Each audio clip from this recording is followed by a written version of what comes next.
A paz de Cristo.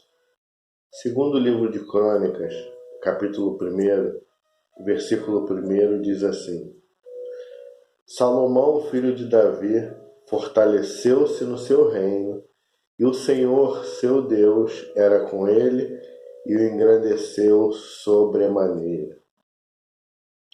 A gente começa o segundo livro de Crônicas. Aqui de fato Salomão já era rei. No final do primeiro livro de Crônicas, Salomão ele foi proclamado rei, seu pai Davi morreu e o primeiro relato aqui vem falar sobre ele oferecer sacrifício em Gibeão. Ele tomou a primeira atitude de oferecer sacrifício de coração para Deus.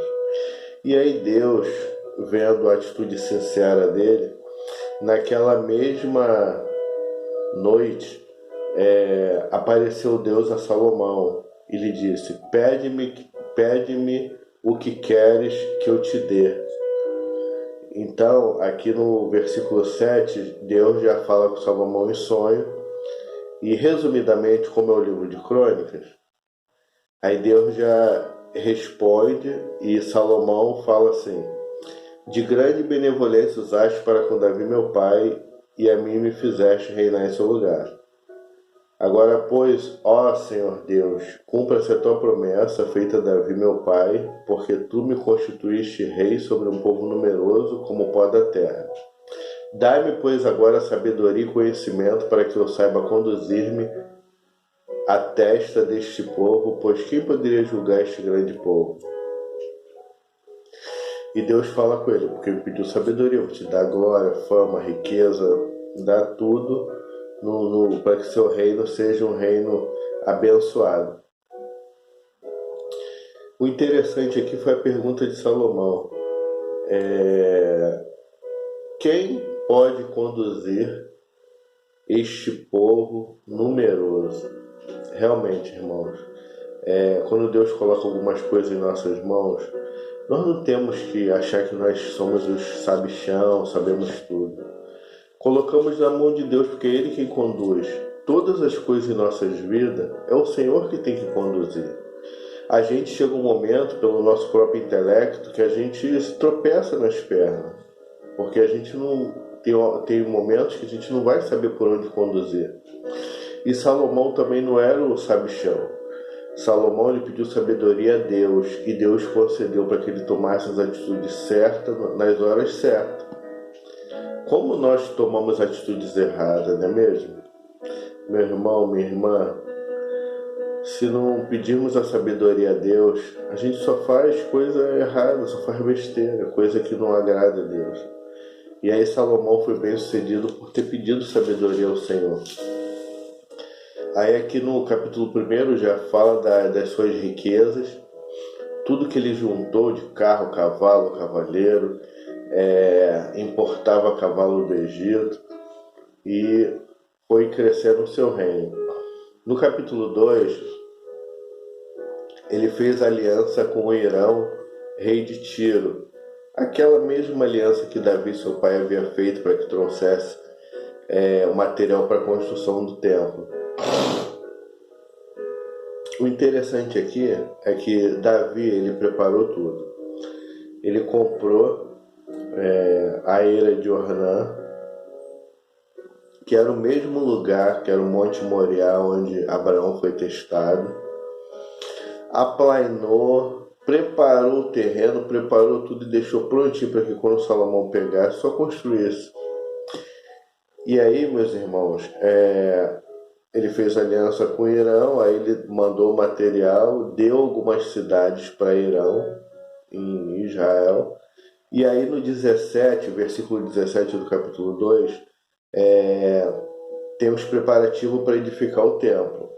Davi preparou, aí depois Salomão trouxe os trabalhadores para preparar para a construção do templo. Como é que ele fez? Ele pegou, levantou um censo de todos os estrangeiros que já trabalhavam forçado, que já eram de outros povos que, quando Davi ele conquistou os povos, sobrava sempre alguns, e esses ficavam como escravos. E ele pegou esses homens, reuniu tudo para poder construir o templo. No capítulo 3, ele edifica o templo, e aí bota todos os aparatos, como a gente já leu no livro de Primeiro Reis. Os dois querubins, as duas colunas, o mar de fundição, já começa o capítulo 4. Aí outros utensílios para o templo, as dádivas de Davi, tudo que Davi separou e falava: olha, isso daqui vai ser para quando meu filho construir o templo, olha, isso daqui recebi, isso daqui vou guardar. Ou seja, todo o tesouro que Davi havia guardado para o templo, no capítulo 5, versículo 1 diz: assim se acabou toda a obra que fez o rei Salomão para a casa do Senhor. Então trouxe Salomão as coisas que Davi seu pai havia dedicado, a prata, o ouro, os utensílios, ele os pôs entre os tesouros da casa de Deus. E aí Salomão traz para o templo a arca. A arca significava a presença de Deus. E é um templo vazio, é só mais um templo. Uma igreja vazia sem a presença de Deus é só mais uma igreja. São 4 paredes, não é verdade? Então, aí como Deus era representado naquela arca, naquela época, aí Salomão preparou tudo, como o capítulo 5, versículo 1 fala: olha, estava tudo prontinho. Faltava o quê? A presença de Deus. Faltava a presença de Deus naquele lugar. E aí ele trouxe a arca. E, meus irmãos, no versículo 13, parte C, mas vamos ler tudo. E quando em uníssono a um tempo tocaram as trombetas e cantaram para se fazerem ouvir, para louvar o Senhor e render-lhe graça, e quando levantaram eles a voz com trombetas, símbolos e outros instrumentos músicos para louvar o Senhor, porque Ele é bom, porque sua misericórdia dura para sempre, então sucedeu que a casa, a saber, a casa do Senhor, se encheu de uma nuvem, de maneira que os sacerdotes não podiam estar ali para ministrar, por causa da nuvem, porque a glória do Senhor encheu a casa de Deus. Meus irmãos, então quando a gente vai a um culto, ali, as paredes ali, quando a gente chega no templo, tá só o templo vazio, e começa a chegar os irmãos, a igreja de Cristo, começamos a louvar, assim como eles fizeram aqui, começaram a louvar, e daqui a pouco a presença de Deus ela desce, assim como a arca quando chegou lá, a presença de Deus desceu. O culto ao Senhor é esse, o culto a Deus é desta forma. A gente louva, exalta, glorifica o nome dele e ele aparece para receber todo o louvor, toda a glória. E assim fez aqui. No capítulo 6, aí ele fala solenemente ao povo. Ele construiu uma tribuna de bronze linda, se ajoelhou perante o povo e falou com o povo. E falou com o povo para que viesse adorar o Senhor. Falou que como ele recebeu o reino do seu pai, falando que Deus falou: teu pai não vai construir, mas o filho vai construir o templo para mim. E ele emocionado, falando que Deus escolheu Jerusalém para poder morar com o povo e habitar ali no seu meio. E aí no versículo 11 diz: nela pôs a arca em que estão as tábuas da aliança que o Senhor fez com os filhos de Israel. Cumpriu o Senhor sua palavra, levantou após Davi um filho que iria construir a casa. Aí ele vai e ora a Deus, e a oração tão impactante que Salomão fez ao Senhor, que no final aqui da sua oração, ele fala assim: agora, pois, ó meu Deus, estejam os teus olhos abertos e os teus ouvidos atentos à oração que se fizer deste lugar. Levanta-te, pois, Senhor Deus, e entra para o teu repouso, tu e a arca do teu poder. Os teus sacerdotes, ó Senhor Deus, se revistam de salvação e os teus santos se alegrem do bem. Ah, Senhor Deus, não repulses o teu ungido. Lembra-te das misericórdias que usaste para com Davi, seu servo. E, meus irmãos, tendo ele acabado de falar isso, de orar, aí no capítulo 7, no versículo 1, vem falar: a glória de Deus desceu, consumiu o holocausto com fogo, o sacrifício do Senhor, e a glória dele encheu a casa. De tal maneira que os sacerdotes não conseguiam ficar de pé, porque a glória do céu era tamanha. Era tão grande a presença de Deus que eles não conseguiam ficar de pé. Assim como no versículo 2 fala, os sacerdotes não podiam entrar na casa do Senhor, que a glória do Senhor tinha enchido a casa do Senhor.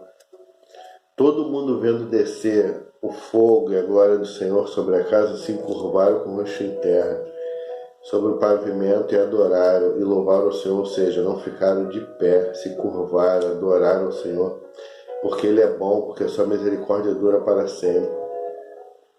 E aí ele concluiu aqui a solenidade, ofereceu o sacrifício, e depois terminou aqui no 23º dia do 7º mês. O rei despediu o povo para suas tendas, e todos se foram alegres e de coração contentes por causa do bem que o Senhor fizera a Davi, a Salomão e a Israel, seu povo. Olha que bênção, meus irmãos, que Deus fez. Aí Deus, ele vai, após a solenidade, ele faz uma aliança com Salomão. Após ele ter acabado de construir a casa, Deus, ele foi e fez uma aliança com ele. Uma aliança para que ele viesse reinar com o seu reino próspero e por longevidade.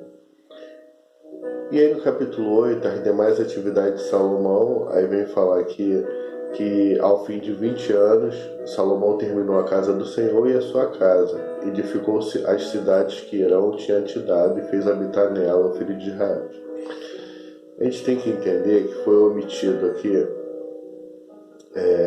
que Irão ele recebeu a cidade e devolveu porque ele não gostou. A cidade era seca, tal, muito árida, ele não gostou.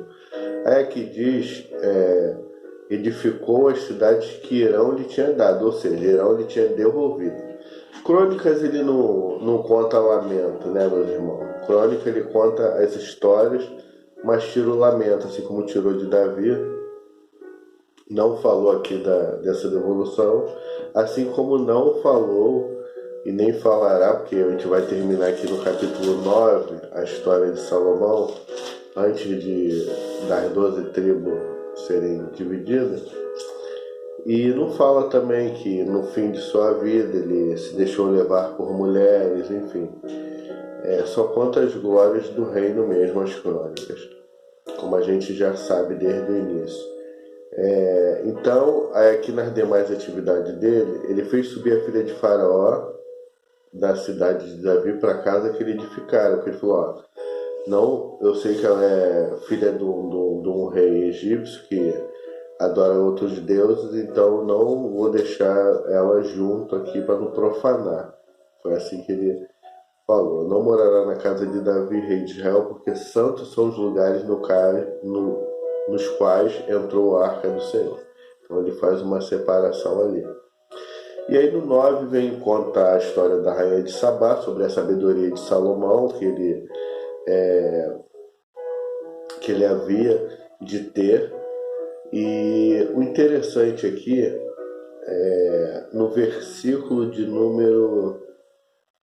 Eu botei aqui no versículo de número 2, mas na verdade o versículo de número 22. Assim o rei Salomão excedeu a todos os reis do mundo, tanto em riqueza como em sabedoria. Meu irmão, minha irmã, Deus ele exaltou sobremaneira Salomão. Deus ele colocou por conta de algo simples que ele fez. Nosso Deus ele é simples. Nós não precisamos inventar situações para que Deus venha se agradar de nós. Nós só temos que cumprir com o nosso papel, sermos simples, e o Senhor vai abençoar nossas vidas. Não adianta a gente dar cambalhota. Hoje em dia muita gente quer dar cambalhota, quer fazer as coisas achando que vai chamar a atenção de Deus. Quer chamar a atenção do Senhor? Seja simples, seja humilde. Deixa Ele reinar a sua vida e que você siga em paz. E assim foi o que aconteceu aqui com Salomão. Deus aqui no 22, ele fala para ele assim, o cronista conta, excedeu todos os reis do mundo, ou seja, foi o melhor rei do mundo em sabedoria, em riqueza, pela simplicidade. Que Deus nos abençoe, em nome de Jesus. Sejamos simples perante o Senhor.